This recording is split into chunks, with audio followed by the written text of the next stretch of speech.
So the following is a clip that demonstrates good practice around step 1. And specifically, this is about the beginning of the session, so 1.1 in terms of the competence.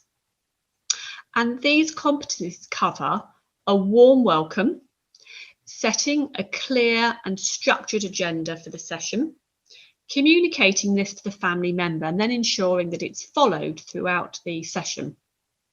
It's also about introducing the 5-step method and specifically how it relates to the stress strain coping support model.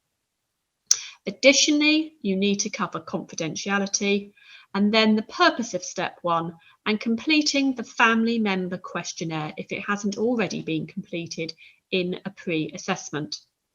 Now, these competencies are similar throughout step 1 to step 5, and it's really important that the practitioner gets this right as it sets the whole scene for all the sessions, all the steps. So in this clip, to give a bit of background, Ed is the practitioner and I play the part of Jill, the family member. And Jill has a daughter called Jane, who Jill is worried about that she has a drug problem. Additionally, there are some extra stresses because her husband, Richard, isn't very supportive. And there's also some conflict between Jane, her daughter, and her son. So over to the clip to demonstrate to you some of the key competencies. We do hope you find this useful. Okay, Jill, it's really good to see you today. I'm really glad you came back. How are things? Oh, they're okay. I just feel worried about my daughter. I just don't know what to do. Okay, well, yeah, I think a lot of courage today. You came back after our initial assessment, so I'm delighted to see you back. Could I take a couple minutes to set the stage for what we're going to do over these coming weeks, but also, how we're going to structure today? Does that sound okay to you? Yeah, that sounds good. Okay. Well, I'd like to go back and just remind you, we did that questionnaire last week of how your daughter's drug use affects you.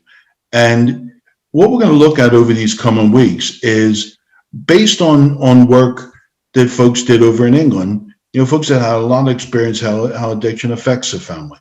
And what they found was, the stress and strain of living with this does affect people, has a massive effect on people. And they found by talking about it and then looking at information, what might help you understand what you're living with better, explore how you cope. Is the way you cope adding to your stress or strain, or is it helping? And then support, again, similar. Does the support help you or add stress and strain? And what further help you need? So that's the overview of what we'll be doing over those couple of weeks. How does that sound to you? Yeah, and I thought it was interesting doing the questionnaire because it made me feel like, oh, other people have these anxieties and worry. And, I mentioned about my sleep problem and the effects on me. So it was useful to do that and feel it wasn't, all about my fault, my problem. Okay. Yeah, so it was helpful because you realize, look, I'm not alone, but also some of the stresses, these are common for people. Yeah, that's really good.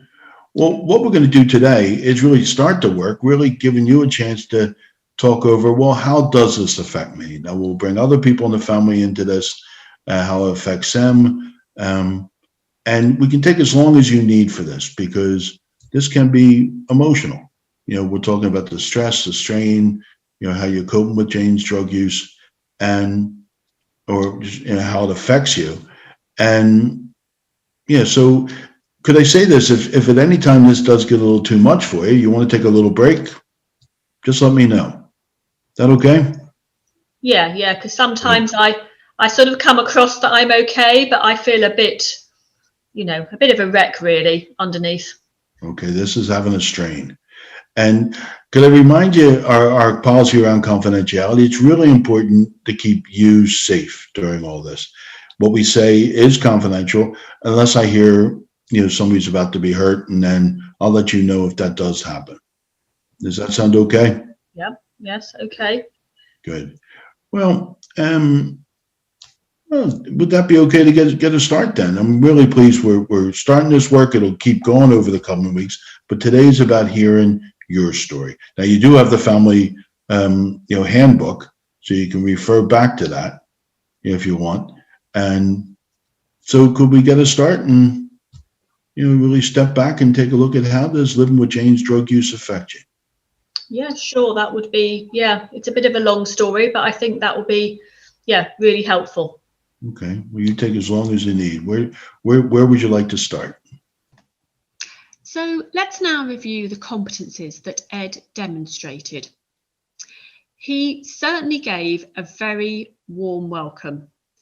And myself, as the family member, I certainly felt encouraged by him, relaxed, and it was nice that he said how delighted he was to see me. So that was excellent.